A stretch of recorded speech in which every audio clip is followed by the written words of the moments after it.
¿Qué estarías dispuesto a hacer por amor? ¿A la hora de la verdad? ¿Cómo de lejos llegarías por esa persona? Más tarde o más temprano, todos tendremos que afrontar estas preguntas. ¿Qué harías y qué no harías por esa persona? ¿Engañarías? ¿Robarías? ¿Matarías? Acompáñame y respondamos a estas preguntas por medio de una magnífica película, El Gran Gatsby.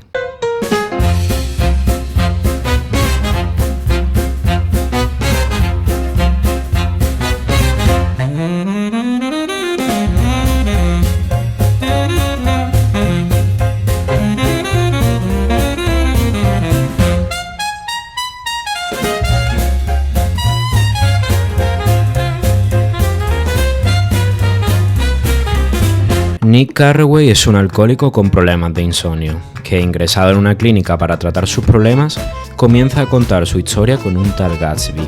La historia se remonta en Nueva York en los años 20. La histeria deambula como parte misma del sistema. Las acciones alcanzan récords históricos y comienza la era dorada de Wall Street. Todo se vuelve más ostentoso. Las fiestas, los edificios. En este contexto, carne de cultivo para jóvenes soñadores, aparece Nick, que alquila una casa a unos 30 kilómetros de la ciudad, en Long Island, más concretamente en West Egg, una insignificante casita comprimida entre grandes mansiones. Decidido a mejorar su vida gracias a Wall Street, se decide a estudiar durante el verano, pero sus planes se verán gravemente alterados. Su prima Daisy vive al otro lado de la bahía, casada con el heredero de una de las familias más adineradas de América, Tom Buchanan. Ambos se conocen de la universidad, en Yale, una típica familia adinerada, sin preocupaciones, y que viven en una burbuja.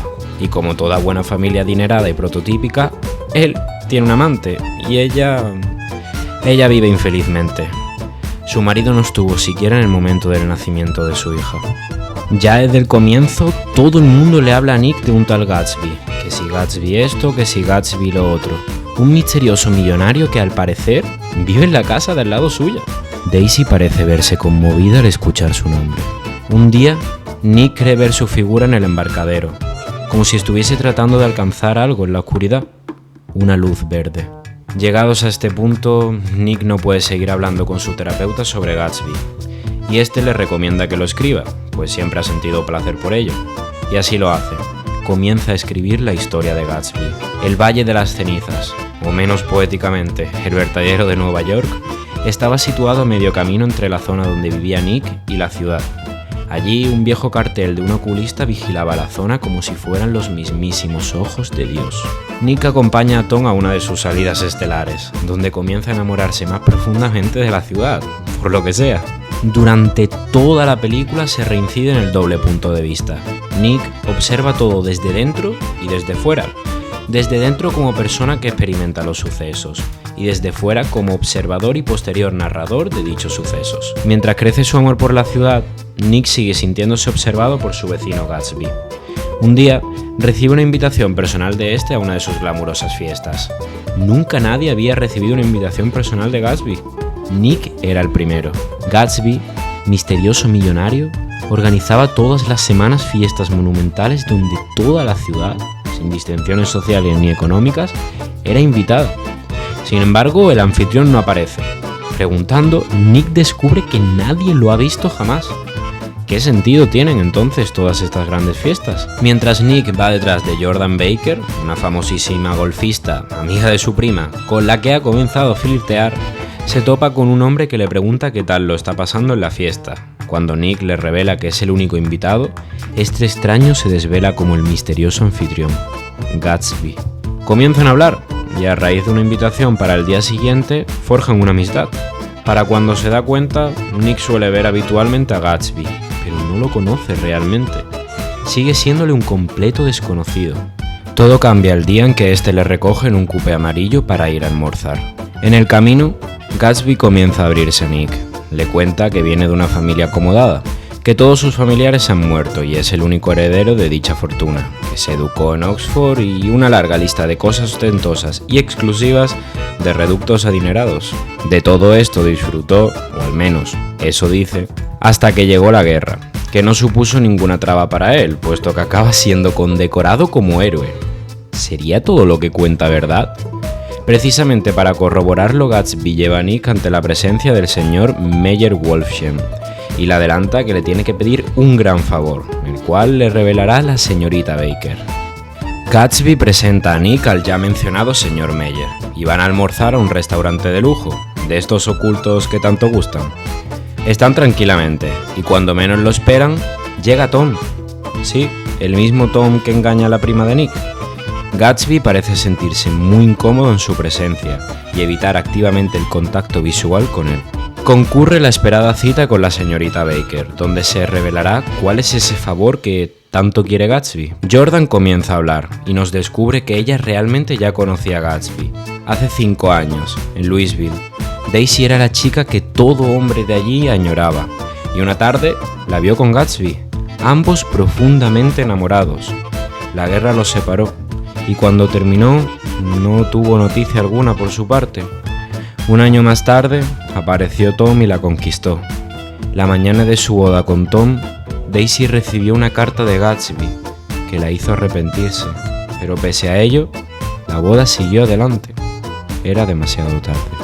Gatsby compró la casa justo enfrente de donde Daisy vive para estar cerca de ella, y celebra todas esas fiestas con la esperanza de verla una noche. Si eso no es amor, de verdad que no sé lo que es. Preguntaban dichas fiestas constantemente por Daisy, hasta que dio con Baker, que la conocía. Pero entonces, ¿cuál es ese favor que tanto ansía Gatsby? Sencillo, que Nick organice un encuentro fortuito para que pueda hablar con ella. Y Nick acepta. Organizará un encuentro fortuito entre ambos bajo la excusa de tomar el té. Gatsby, como buen preocupado millonario y enamorado, manda acicalar la estancia antes de nada. Y cuando considera que todo es perfecto, y tras dudar más de la cuenta, se acaban reencontrando. Al principio todo es artificioso y rocambolesco, pero tras marcharse Nick y dejarlos solos, ambos comienzan a hablar como si el tiempo jamás hubiera pasado. Gatsby le enseña su grandiosa casa a Nick y Daisy, y en un momento dado, Daisy rompe a llorar, y de sus labios luchan por salir las palabras 5 años perdidos. 5 años que podría haber disfrutado de este gozo en vez de la situación infame que tiene que soportar. Es entonces cuando Gatsby entiende que el significado de la luz verde se había desvanecido. El ideal inalcanzable que guía el porvenir había sido finalmente alcanzado. Gatsby no para de verse abordado por misteriosas llamadas que reclaman su atención y que parecen consternarle siempre. No fue hasta el final del verano, en la última noche que Nick vio a Gatsby, cuando éste supo toda la verdad sobre el millonario. Su verdadero nombre era James Gath. Sus padres eran unos granjeros muy pobres de Dakota del Norte, pero nunca los aceptó como padres. Él se veía como hijo de Dios, encomiado a un gran destino.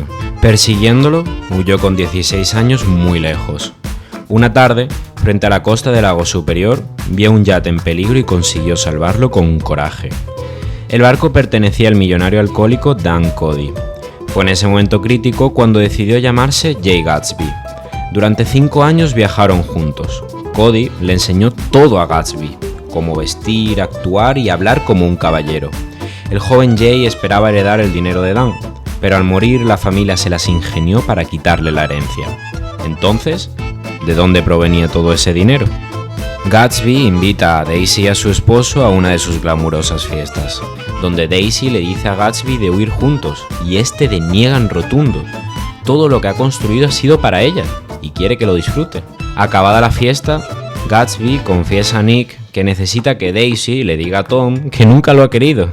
Así podrán ir los dos juntos a Louisville, a casa de sus padres, donde se conocieron. Van a comenzar como si no hubieran pasado 5 años. Se casarán allí. Nick se contrapone a esta idea. No podemos repetir el pasado, le dice. Gatsby no lo cree así, y cuenta cómo hace 5 años, en la casa de sus padres, se conocieron de casualidad. Él era un pobre oficial cuyo uniforme tapaba la verdad de su persona, pero con una gran visión triunfal de sí mismo. Así, a poco que tuvo la oportunidad, cortejó a Daisy y la besó, quedando atada para siempre a ella. Su vida tiene que ser siempre en ascenso. No puede permitirse la deshonra de que Tom piense que Daisy la ha querido durante este tiempo. Así comienzan a verse recurrentemente Gatsby y Daisy, pero esta no atina el momento de decirle aquello a su marido, hasta que llega el día. En un almuerzo con todo el mundo se deciden a contarlo, pero a la hora de la verdad Daisy se pone nerviosa y reniega. Sin embargo, Tom ve como su mujer le dice «te quiero» a Gatsby, y cabreado deciden ir a la ciudad todos juntos. Es de camino cuando Tom se da cuenta de que su amante se va de la ciudad al día siguiente. Va a perder a su mujer y a su amante el mismo día, y no lo piensa permitir. Llegan por tanto a la casita donde Buchanan da sus fiestas clandestinas con su amante, y comienza a atacar a Gatsby.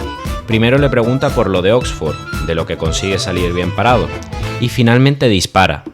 ¿Qué conflicto estás intentando provocar en mi casa?, le dice. Gatsby se calienta y lo suelta en rotundo. Tu mujer no te quiere. Sigue insistiendo sin parar, que si nunca te ha querido, que si solo se ha casado contigo por no tener otra opción. Gatsby sigue insistiendo a la Daisy para que le diga que nunca lo ha querido. Necesita que se lo diga, pero Daisy no puede. Decir eso es demasiado.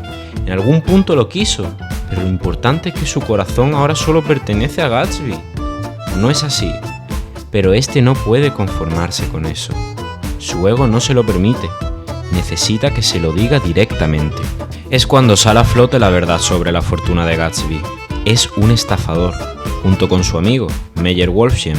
Resulta que ambos compraron droguerías y se dedicaron a vender alcohol como si nada. Además, tienen un negocio de bonos en el que endeudan a millonarios. La cosa se calienta cuando Tom alude a que por mucho que haga, diga, robe o sueñe, Gatsby nunca lo llevará en la sangre. Es cuando Gatsby comete su mayor error y explota a consecuencia de estas palabras. Pasado el altercado, deciden volver a casa. Es entonces cuando el marido del amante de Tom le pilla el collar de perlas que éste le regaló y comienza a maltratarla. Sale huyendo despavorida a la calle y mientras corre ve un coche amarillo, justo el mismo que conducía su amante Tom hacía un rato. Decide pues abalanzarse sobre este, pero claro, el coche es de Gatsby y es este el que conduce. Todo sucede de improviso, no consigue girar y acaba atropellando y matando al amante de Tom. Si fuera poco, se da a la fuga también. El bueno de Buchanan nos muestra una vez más cuán manipulador puede llegar a ser. Consigue implantarle al marido de su amante la idea de que Gatsby era el verdadero amante de ella. También le dice que un tipo así no debería poder andar por ahí, dando a entender que debe tomar cartas en el asunto y vengar la muerte de su mujer. Cuando llegan a casa, Nick ve a Gatsby escondido en un matorral, que le cuenta que la que realmente estaba conduciendo el coche era Daisy, y que ahora estaba ahí para vigilar que Tom no le hiciera nada. Nadie debía saber que había sido Daisy. Le hace prometer a Nick que no contará nada. Este último entra en la casa y ve como Tom le dice a Daisy que se ocupará de todo, que hará algunas llamadas y se irán. Parece que el bueno de Buchanan va a salirse con la suya. Cuando casi ha amanecido, Nick se vuelve a reencontrar con Gatsby y decide no contarle lo que ha oído. Gatsby sigue confiando en Daisy y en que mantendrá su promesa. Le ha dicho que le va a llamar por la mañana y él va a esperar su llamada. Esa fue la noche en la que finalmente le contó la verdad. Le confiesa todo, sus quehaceres con Meyer, lo de Oxford, en definitiva, le confiesa que está vacío por dentro. Es cuando Nick se da cuenta del increíble don que tiene Gatsby para la esperanza. También le confiesa lo que ponía en esa carta, que tanto desconcertó a Daisy antes de su boda. En ella, le explicaba el motivo por el que no pudo regresar tras la guerra y que por favor le esperara hasta que llegara a ser alguien.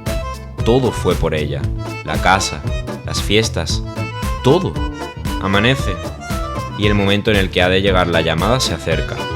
Es cuando Nick tiene que marcharse a trabajar. Tú vales mucho más que todos ellos juntos. Fueron las últimas palabras que Nick le dijo a Gatsby antes del fatídico momento. Gatsby, mientras sigue esperando la llamada, estrena su piscina cuando ya va a acabar el verano. Suena el teléfono. Gatsby ilusionado sale del agua para responder y justo entonces... ¡pam! Es disparado por el marido del amante de Tom, que después de matar a Gatsby, se suicida.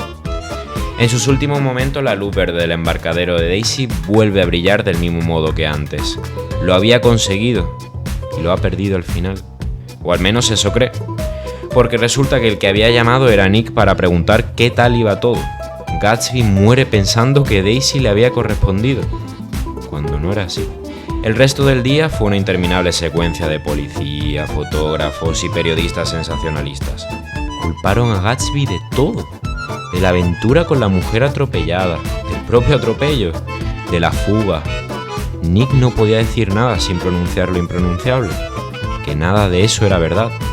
Nick trata de contactar con Daisy para que acuda al funeral, pero Tom niega al mayordomo y este dice que ya no están en la casa. Lo intentó por todos los medios, pero ni una de las personas que habían disfrutado de su hospitalidad fue al funeral. Solo Nick, solo lo tenía a él. Y de Daisy ni siquiera una flor.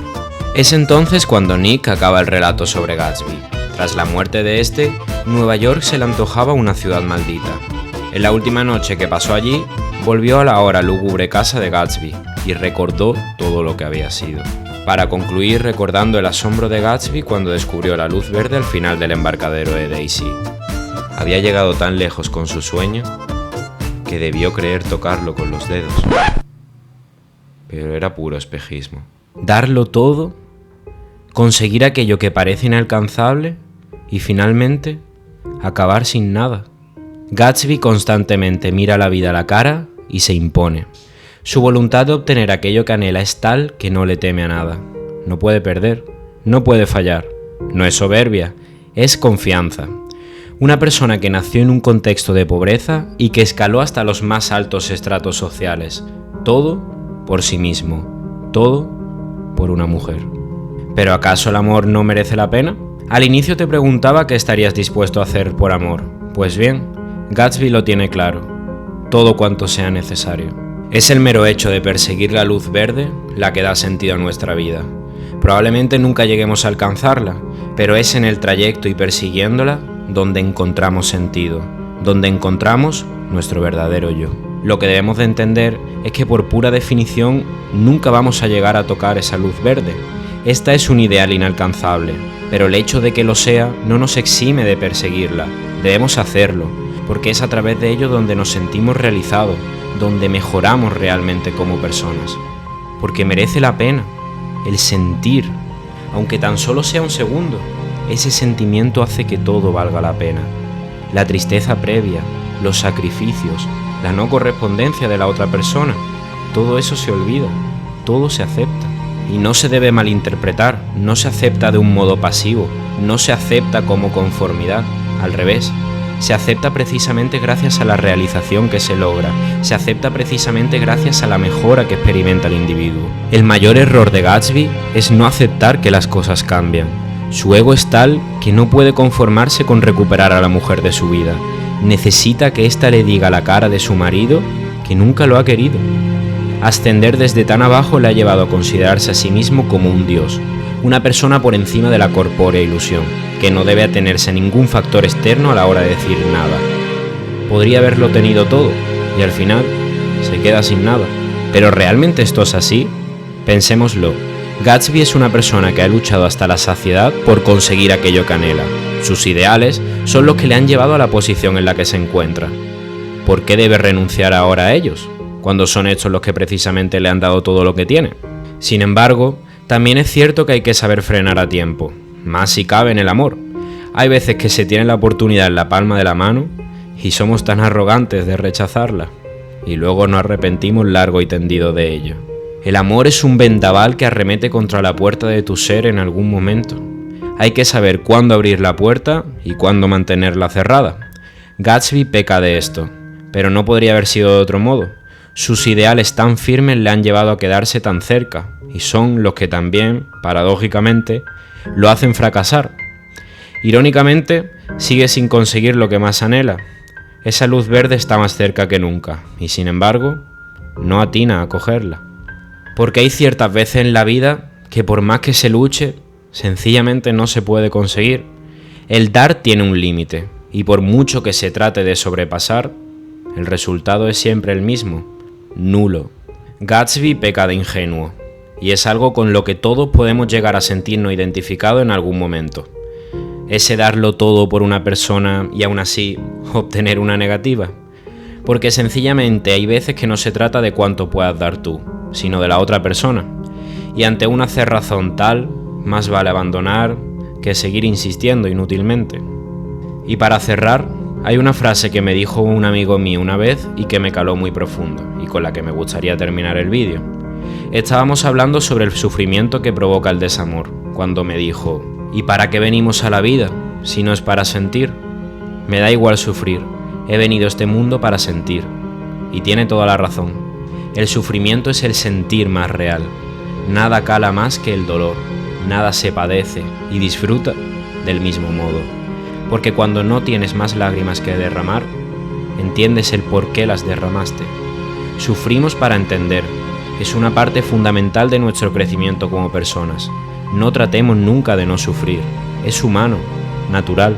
No se trata de no sufrir, se trata de crecer lo máximo posible gracias a él. Gatsby sufre por el desamor, pero se sobrepone. Entiende que el obstáculo que los separa se puede salvar, y lo da todo por ello. Hasta tal punto llega su amor, hasta tal punto alcanza su locura. Pero no sabe cuándo ceder y sufre hasta la exasperación. No le importa sufrir, porque es parte de su sentimiento.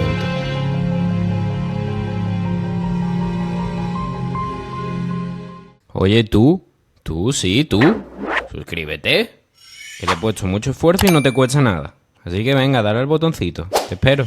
Y el me gusta también. Baby girl, tell me what your name is.